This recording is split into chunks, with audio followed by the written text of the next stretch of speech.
देश का कोई राज नहीं लगा सकता। हम आपसे यही कहने आए हैं कि विवेक ठाकुर जी नौजवान नेता है, इनके हाथ को मजबूत कीजिए, इनको जिताइए।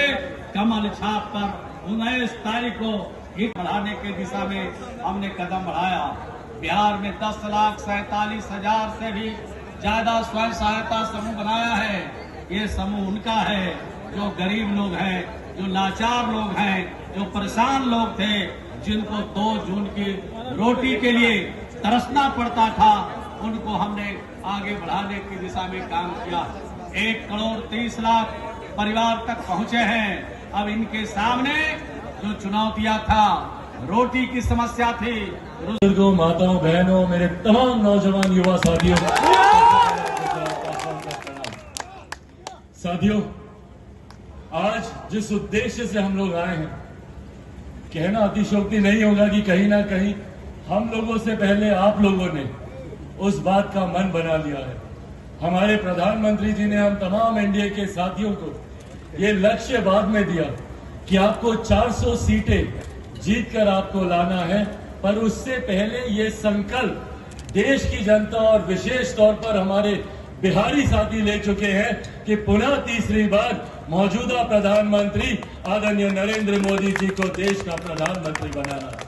आज यही बस एक आग्रह पुनः आप लोगों से करने आया हूं। चुनाव की पूर्व संध्या है, नामांकन का दौर शुरू हो गया और आज मैं जिस नामांकन के लिए आया हूं वो पुनः मेरे लिए बहुत खास है।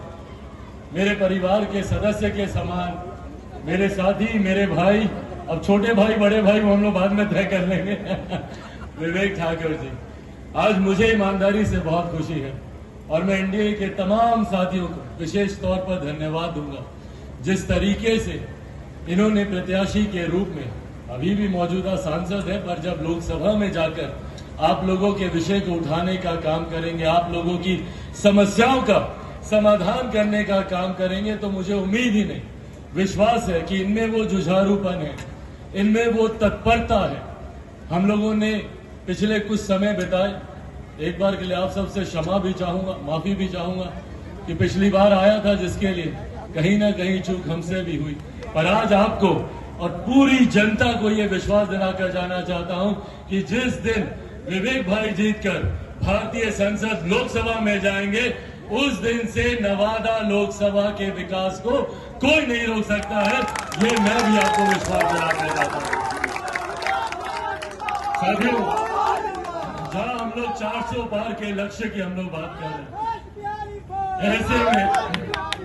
ऐसे में बिहार की 40 सीट महत्वपूर्ण है। जरूरी है बिहार की 40 सीटें जीतकर हमारे प्रधानमंत्री आदरणीय नरेंद्र मोदी जी की झोली में, ताकि जिस मजबूती से हमारे प्रधानमंत्री जी देश का नेतृत्व कर रहे हैं, जिस मजबूती से हमारे देश को वो मजबूती प्रदान करने का कार्य कर रहे हैं, आज एक भारतीय होने के नाते भैया हम सबको गर्व होता है।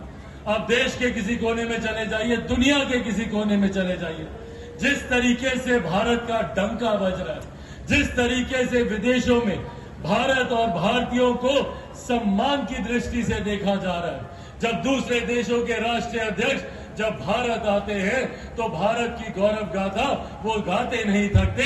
ये स्वाभिमान, ये अभिमान हमें हमारे प्रधानमंत्री आदरणीय नरेंद्र मोदी जी ने देने का काम किया। हमारे प्रधानमंत्री जी ने हर क्षेत्र, हर वर्ग के विकास की चिंता की। सबसे पहले तो देश की अर्थव्यवस्था, जो आज से 10 साल पहले तक भैया हम में से किसी को नहीं पता थी कि कहां जा रही है, कौन से नंबर पर है, कौन से पायदान पर है, पर आज सोचिए दुनिया की किसी एक कॉन्टिनेंट की नहीं, पूरी दुनिया की जितने भी देश हैं उसमें 5वीं सबसे बड़ी अर्थव्यवस्था भारत की है। ये हम लोग के लिए गर्व की बात है। और प्रधानमंत्री जी का लक्ष्य है कि अगले 5 साल में इसको तीसरी सबसे बड़ी अर्थव्यवस्था बनाना। जब लोग अर्थव्यवस्था की बात करते हैं तो सोचते हैं कि बड़े बड़े अर्थशास्त्रियों से जुड़ा हुआ ये विषय है, पर नहीं। जब देश की अर्थव्यवस्था मजबूत होती है तो हर राज्य का राजस्व बढ़ता है। जब राज्य का राजस्व बढ़ता है तो हर क्षेत्र का आर्थिक विकास होने लगता है, और जब हर क्षेत्र का आर्थिक विकास होता है तो हर गरीब व्यक्ति के हाथ में ज्यादा पैसा आता है, उसकी प्रति व्यक्ति आय बढ़ने लगती है, और धीरे धीरे वो व्यक्ति